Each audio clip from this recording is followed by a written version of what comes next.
بسم اللہ الرحمن الرحیم۔ 16 ہجری میں بیت المقدس پر لشکر کشی کی گئی۔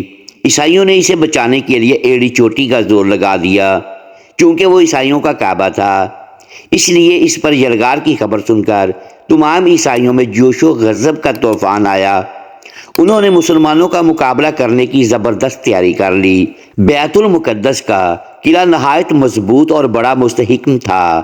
مسلمانوں نے اس کا محاصرہ کر لیا، کئی مرتبہ یلغار کی، لیکن قلعہ تک نہ پہنچ سکے۔ عیسائیوں نے یہ شرط پیش کی کہ اگر مسلمانوں کے بادشاہ امیر المومنین خود یہاں آئیں اور ہم ان سے وہ باتیں دیکھ لیں جو ہماری پرانی کتابوں میں لکھی ہیں، تو ہم قلعہ سپرد کر دیں گے۔ امیر المومنین حضرت عمر فاروق رضی اللہ تعالی عنہ کو عیسائیوں کی درخواست کی اطلاع کی گئی۔ انہوں نے خون ریزی روکنے کے لیے یہ استدعا منظور کر لی اور اپنے غلام کو ساتھ لے کر بیت المقدس میں چلے آئے۔ عیسائی رہنماؤں اور راہبوں نے انہیں دیکھتے ہی قلعہ کی کنجیاں ان کے حوالے کر دیں اور کہہ دیا کہ آپ کے ہاتھوں پر تمام ملک شام فتح ہو جائے گا۔ امیر المومنین حضرت عمر فاروق رضی اللہ تعالی عنہ واپس مدینہ منورہ چلے گئے۔ ان کی واپسی کے بعد حضرت ابو عبیدہ رضی اللہ تعالی عنہ نے کنسرین کی طرف کوچ کیا۔ اہل کنسرین نے ادائے جزیہ پر مصالحت کر لی۔ کنسرین میں حضرت خالد رضی اللہ تعالی عنہ نے داخل ہو کر ایک مسجد کی بنیاد کھدوائی۔ اب حضرت ابو عبیدہ رضی اللہ تعالی عنہ حلب کی طرف روانہ ہوئے۔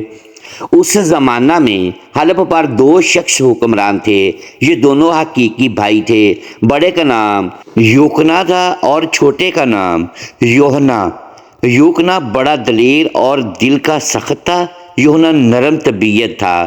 وہ انجیل اور زبور کا زبردست عالم تھا۔ اس نے بہت سے گرجے تعمیر کرائے تھے۔ ان گرجوں میں راہب اور راہبات رہتی تھیں۔ ان کے تمام اخراجات یوحنا ادا کرتا تھا۔ جب مسلمان حلب کی طرف بڑھے تو یوحنا نے یوکنا سے کہا، میں نے پرانی کتابوں میں لکھا دیکھا ہے کہ عرب تمام ملک شام پر قبضہ کر لیں گے۔ تجھے معلوم ہے کہ ہرقل اعظم نے مسلمانوں کے مقابلے کے لیے اول اجنادین کے مقام پر لشکر کثیر بھیجا، لیکن عیسائیوں کی کثرت نے کوئی فائدہ نہ دیا۔ انہیں ہزیمت ہوئی۔ دوسری مرتبہ یرموک کے مقام پر عظیم الشان فوجیں بھیجی، لیکن تھوڑے سے مسلمانوں نے ان ٹڈی دل فوجوں کو بھی اذیت دے کر بھگا دیا۔ اب صورت یہ ہے کہ مسلمان فلسطین اور شام کے زیادہ حصہ پر قابض ہو گئے ہیں۔ جو ملک باقی رہ گیا ہے اسے بھی وہ فتح کر لیں گے اور ہرقل اعظم کے دارالسلطنت انطاکیہ پر بھی قابض ہو جائیں گے۔ اس لیے مناسب یہ ہے کہ کنسرین والوں کی طرح تم بھی ان سے صلح کر لو۔ یوکنا کو سخت ناگوار ہوا۔ اس نے کہا، تم مجھے ذلت آمیز صلح کا مشورہ دیتے ہو؟ قسم ہے حضرت مسیح علیہ السلام کی، میں ہرگز ایسا نہ کروں گا۔ میں اس کا بیٹا ہوں جس نے قوت بازو سے حلب کا قلعہ حاصل کیا تھا۔ مذہبی تعلیم نے تمہیں بزدل بنا دیا ہے۔ ان کا باپ نہایت بہادر آدمی تھا۔ اس نے حلب پر قبضہ کر کے وہاں کے عیسائی حکمران کو نکال دیا تھا اور ایک طرف پہاڑ تک اور دوسری طرف فرات تک قابض ہو گیا تھا۔ اس کی سطوت اور جرأت کو دیکھ کر ہرقل اعظم کو یہ ہمت نہیں ہوئی تھی کہ اس کا مقابلہ کرتا اور اسے حلب سے نکال دیتا، بلکہ اس نے اس کو بہتر سمجھا کہ حلب اس کی جاگیر میں دے دیا۔ یوحنا نے ہنس کر کہا، اے میرے بھائی، بے جا فخر نے تیرے دل و دماغ کو بھر لیا ہے۔ ان قریب تجھے معلوم ہو جائے گا کہ میں نے تجھے نیک مشورہ دیا تھا۔ میں پھر کہتا ہوں کہ آج دنیا بھر میں کسی قوم اور کسی بادشاہ کی یہ مجال نہیں کہ مسلمانوں کے سیلاب کو روک دے۔ تم بھی نہ روک سکو گے۔ یوکنا، تم دیکھو گے کہ میں ان مسلمانوں سے تمام قلعے اور ہر چھین لوں گا۔ انہوں نے فتح کیے ہیں۔ یوکنا نے مسلمانوں کے مقابلے کی زبردست تیاریاں شروع کیں، لیکن اہل شہر مسلمانوں سے مرعوب ہو گئے تھے۔ وہ ان سے لڑنا نہ چاہتے تھے، چنانچہ بعض عمرا نے مشورہ کر کے خفیہ ہی اپنے اپنے سفیر مسلمانوں کے پاس مصالحت کے لیے بھیج دیے۔ ان لوگوں سے حضرت ابو عبیدہ رضی اللہ تعالی عنہ نے ادائے جزیہ پر صلح کر لی۔ جب مسلمانوں نے حلب کا محاصرہ کر لیا تو یوکنا کو معلوم ہوا کہ شہر والوں نے مسلمانوں سے خفیہ طور پر مصالحت کر لی ہے۔ اسے خیال ہوا کہ یوحنا کے کہنے سے ایسا ہوا ہے، چنانچہ اس نے اپنے بھائی کو اپنے ہاتھ سے قتل کر ڈالا۔ جب یوحنا کے سینہ پر پوتا چڑھ بیٹھا تو یوحنا نے کلمہ پڑھا اور مسلمان ہو گیا اور فرمایا، اے بھائی، مجھے مار کر پچھتاؤ گے؟ تم مجھے قتل کر ڈالو، اب پرواہ نہیں ہے، میں مسلمان ہو گیا ہوں، ایک دن آئے گا کہ تم بھی مسلمان ہو جاؤ گے۔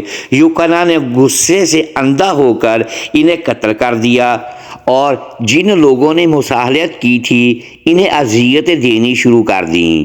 مسلمانوں نے قلعے کا محاصرہ کر لیا، کئی مرتبہ یورش بھی کی، لیکن یوکنا نے اس شدت و مدد مدافعت کی کہ مسلمانوں کو قلعہ کی فصیل تک نہ پہنچنے دیا۔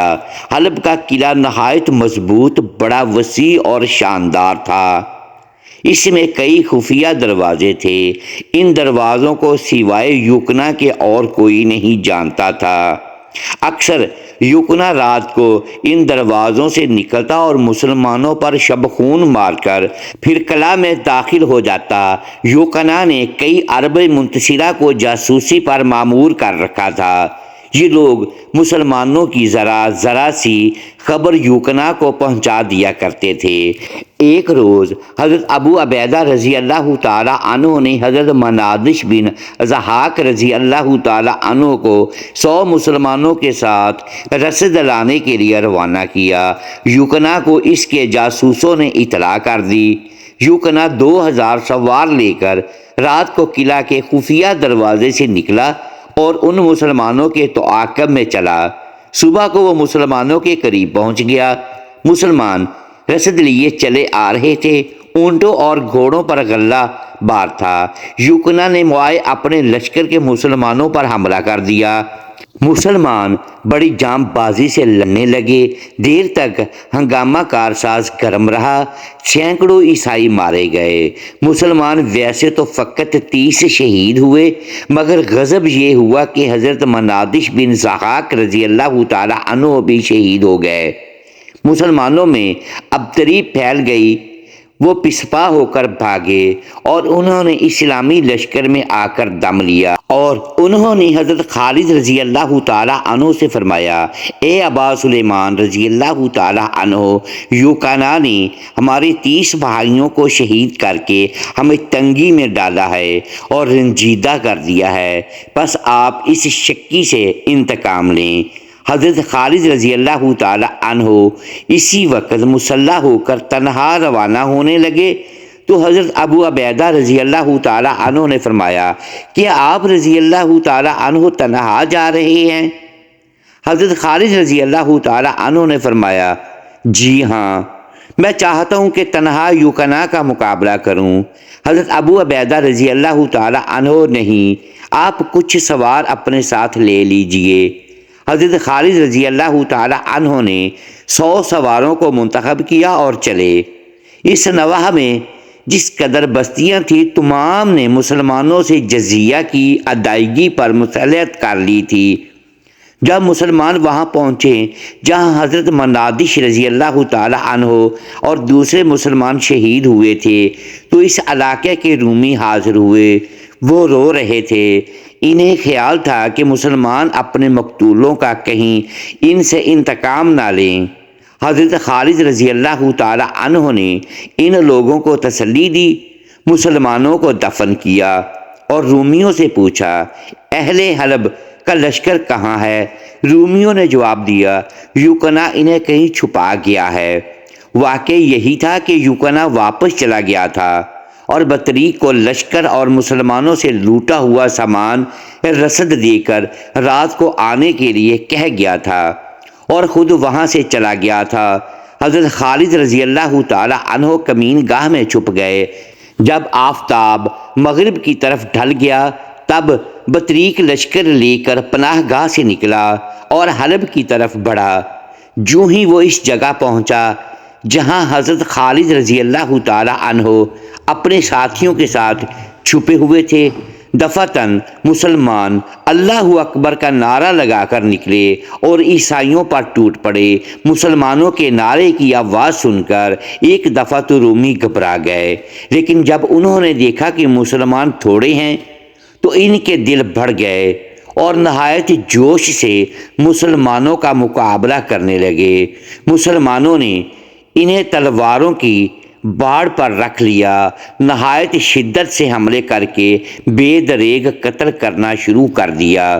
اگرچہ عیسائی بڑے جوش سے لڑ رہے تھے اور نہایت دلیری سے حملے کر رہے تھے، لیکن مسلمان ان کے حملے روک کر تلواروں کے وار کر کے انہیں قتل کر ڈالتے تھے۔